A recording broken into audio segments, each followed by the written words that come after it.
ser autónoma. Cualquier persona quiere ser autónoma.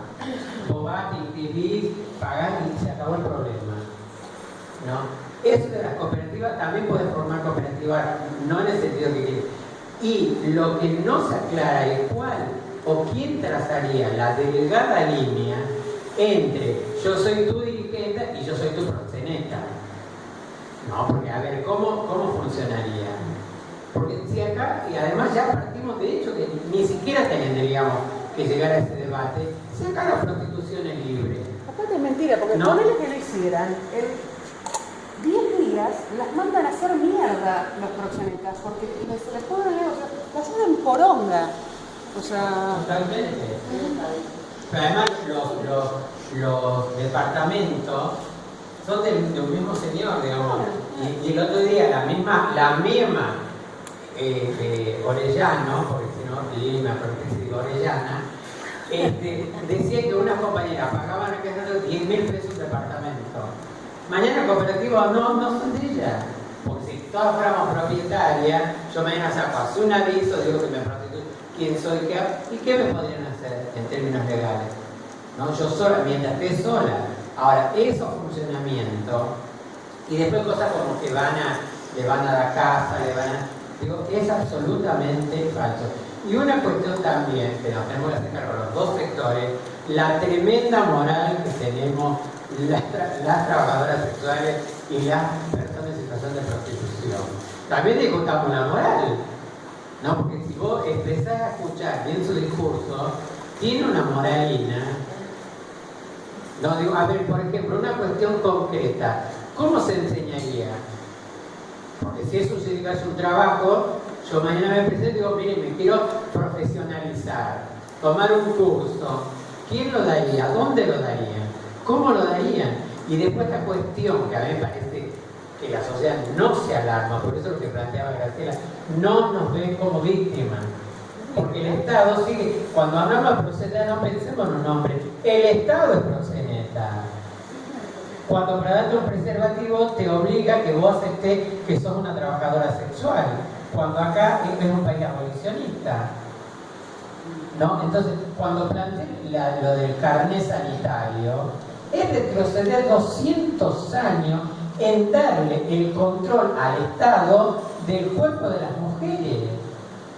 Y si yo viene el tipo y yo le voy a decir, no, mira, yo estoy sanita, ahora él me va a dar su libreta.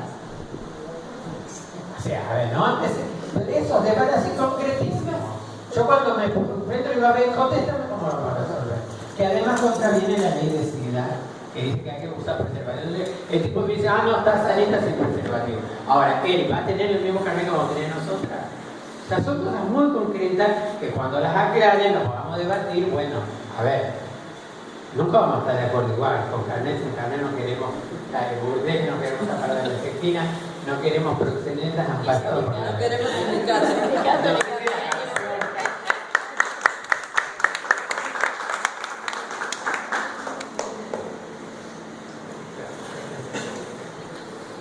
Elena, vos decías en el libro, vos decías recién que todavía no habías recuperado tu cuerpo, pero también decís en el libro que cuando escribiste ese libro empezaste a poder pensar en tu cuerpo. O sea, que... Más alto, por favor. Digo, cuando escribió el libro también dice que pudo empezar a pensar en su cuerpo. O sea, que inició un proceso como curativo con el libro. ¿Esto lo ves así vos? Sí, lo veo como curativo porque uno va como hablando de cosas que todo el tiempo te hicieron mal, porque va, a ver, esto no es que empezó a mis 23 años, esto empezó a mis 8 años, y por lo general tengo un buen recuerdo cuando presentamos la campaña abolicionista en Santa Fe de Lucía, de Lourdes Molina, que ella hablaba mucho de las estadísticas, yo no me acuerdo los números, pero de las estadísticas de las mujeres en situación de prostitución y las chicas trans, que tienen un porcentaje bastante alto en que por lo general fueron abusadas de niñas. Y lamentablemente ocurre mucho esto en nuestro sector, por lo menos lo que yo vivo con mis compañeras hoy en Santa Fe, porque antes papá que me escuchaba y bueno, si a mí también me pasó, te ha tocado bien igual, es más de lo mismo. o si me pasó de chica, de grande que me siga pasando, total una mancha más, no pasaba absolutamente nada. Y me parece que tiene que ver, en nosotras tiene que ver mucho, por lo general, desde la niñez, o por lo menos mi historia empezó en la niñez, con todo esto. Y no me podía pensar, yo digo, me pienso ahora como mujer, quizás no pienso en mi cuerpo, pienso que a mi cuerpo lo tengo que cuidar, porque lo puse 18 años al sol, a la lluvia, al viento, a los 2 grados bajo cero, a los 45 de térmica, o sea, es bastante complejo eso. Hoy tomo 12 pastillas porque tengo un montón de enfermedades. Y uno dice también esto de cuando hablan de nuestra, que terminamos como a temprana edad, porque lamentablemente también no es solamente porque nosotros nos sintamos mal de salud también, sino que las niñas ahora empiezan muy temprano. Nosotros hacemos recorridas 2 veces por semana con la organización en Santa Fe y nos encontramos con mujeres niñas, pero muy chiquitas, que se están prostituyendo. Entonces, cuando fue el año pasado, fue Georgina Orellana hablando de esto, y todas las compañeras mías que están en el grupo con nosotras se quedaron bastante mal, porque venían escuchándome a mí o sea, no se hablaba de en Santa Fe no se habla de trabajo sexual, gracias a Dios, por ahora. Esperemos que tampoco no lo vamos a dejar, o por lo menos vamos a tratar de que eso no llegue tanto. Y las compañeras quedaron bastante desestabilizadas con esta chica porque tiene una violencia terrible para hablar y eso la verdad que las dejó, dice, bueno, entonces no la mando más a mi hija a la escuela. Si a los 18 años va a poder trabajar de eso, va a haber un sindicato, se va a poder jubilar. Entonces, como que cuando una está a poco pensarse de lo que está viviendo, toma las cosas de esa manera. Yo lo que digo es que con el libro tiene como un recorrido bastante breve, si se quiere. El libro es como a ver, para que no me salga. Es como un prólogo, ¿sí?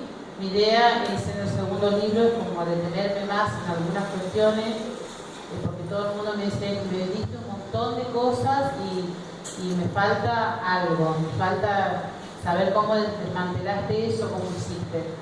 En realidad hubo mucha denuncia, porque la idea es un poco denunciar. De hecho, este año se va a estar haciendo la obra de teatro que tiene que ver con mi nombre, que tiene que ver un poco con mi historia, y vuelvo a repetir que no tiene que ver con el morbo, pero sí con poder denunciar, porque me parece que a algún lugar tenemos que llegar con esto, porque nosotras no podemos, yo no pude elegir, y hay muchas que están al igual que yo que no pueden elegir. Entonces me parece que estoy pasando una voz, me parece muy importante que se haga. Y bueno, nada, con esto decir que me curo las heridas, como dije antes, pero en algunas uno obviamente que se va porque no se imagina lo que le pueden preguntar o a dónde puede llegar a entenderse. ¿Sabes qué estoy pensando, sorprendida? ¿Cómo pudiste salir tanto de la prostitución como de la droga? Hice las dos cosas juntas. También creo que en ese momento, sin pensarme, sabía que quería cambiar, sabía que quería revertir mi vida, no sabía cómo, por supuesto, no tenía idea, era una psicóloga, no necesité terapia. Terapia empecé a hacer cuando me vi en la computadora, ahí sí ya era muy fuerte, pero la verdad que antes no lo necesité. Por supuesto que me equivoqué un montón de veces, que iba y venía, y nada, creo que me empecé a pensar como mujer y que me parecía que ya aparte también venía el nacimiento de mi nieto y fue como un susto. Dije, bueno, mis hijos sabían todo, estaba todo bien, mi familia, pero ya con mis hijos no quería. Entonces, Vos te habías comentado en otra oportunidad cuál fue el detonante. Si brevemente querés hacer un pantallazo de esa circunstancia terrible que pasaste, que no está en el libro, pero sí que comentás. Bueno, nada, fue en el 2004 más o menos, por ahí, sí, después de la Inundación Grande en Santa Fe, que bueno, también creo que la inundación también tuvo mucho que ver con mi familia y todo lo que le había pasado, inclusive a mí en mi casa, en Santa Fe. Y pasó algo terrible que no lo puedo contar, por supuesto, que es algo penal, en Constitución. Me asusté mucho, me recluí 15 días, se me fue el efecto de la droga, estaba muy drogada, me reasusté y ahí creo que pensé, sin saber que me pensaba, porque esto lo digo ahora porque es realmente lo que siento. Tampoco sabía que era abolicionista ni feminista, me fui descubriendo con el libro, así, todo porque yo escuchaba hablar, era todo muy técnico, ¿de qué me hablan? No entiendo nada. Yo le escuchaba a Graciela y jamás le entendí nada, y le decía todo que sí. Pero ella hablaba muy técnico para mí. Hoy mi compañera me dice lo mismo. Elena Borja muy técnico.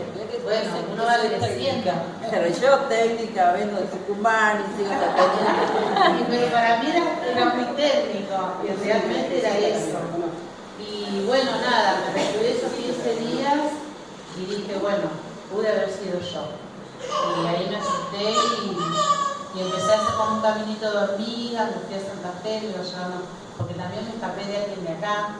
Y esto realmente lo fui comprobando en este viaje, que me escapé del fiolo de Santa Fe y ahora después me escapé de Grande, del fiolo de acá de Buenos Aires, que todavía no puedo salir, pero bueno, ya seguramente saldré este año.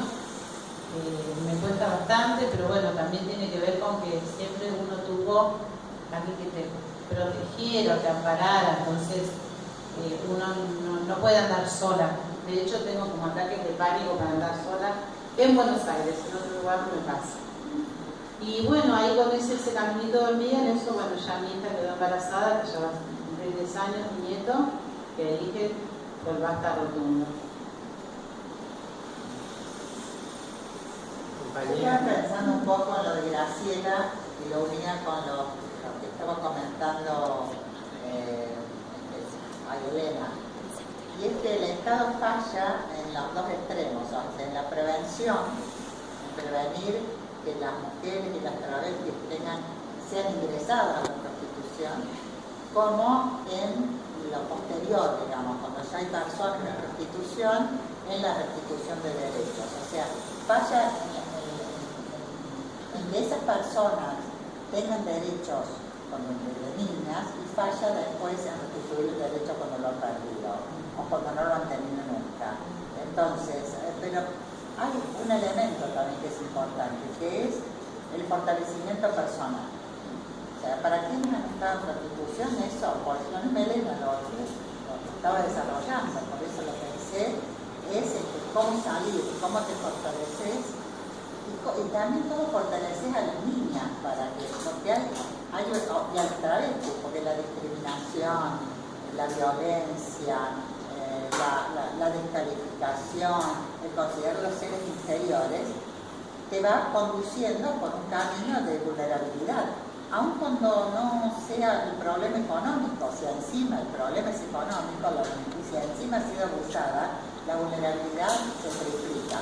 Entonces, todo eso implica un proceso personal, psicológico, social, etcétera, que también tiene que ser acompañado por el Estado, pero que además tiene que ser acompañado por las pares. Porque el Estado tiene que cumplir su obligación, pero puede ser muy burocrático si no hay organizaciones que sean capaces, las mujeres, las familias se acompañan mutuamente, como las organizaciones conocemos, ¿no? Como las compañeras de AMADH, como las compañeras de ALID, como otros varios grupos, como la cooperativa de Nadie Chazú. Es decir, que esto es fundamental. O sea, que la parte del Estado que falla es esencial, que significa trabajo, que significa educación, que significa salud, pero que significa también capacitación de la gente que presta esos servicios, de los médicos, de los distintos operadores jurídicos, asistentes sociales, psicólogos, una capacitación para entender en qué están trabajando, porque si no puede hacer nada más que bien. Entonces esto me parece pero que hay que considerar esto, cómo se acompañan estos procesos personales. En esto que decía María, quiero graficarlo con lo que nos ha pasado a nosotras, ¿no? Como decía, cuando nosotros nos organizamos, nuestra lideresa era la Graciela, sigue siendo la igual. Puedes hacer este plan, dices esto, quemar la comisaría, romper esto. Pero vos a veces pensás que yo soy tu guardia personal, tu chongo personal. Oiga, no, ¿qué te pasa? Y eso, esa voz, ¿no? De una par entre las compañeras, la verdad que tuvo un efecto muy grande, porque no era otro que nos venía a decir, no, nosotros nos plantábamos, entonces ella adelante y yo siempre guardaespaldas atrás, ahí, ¿qué te pasa? ¿Qué escucha lo que se está diciendo?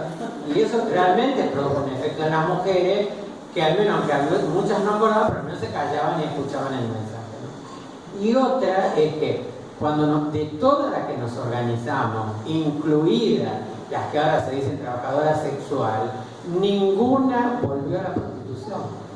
Ninguna. Ahí hay un dato bastante interesante.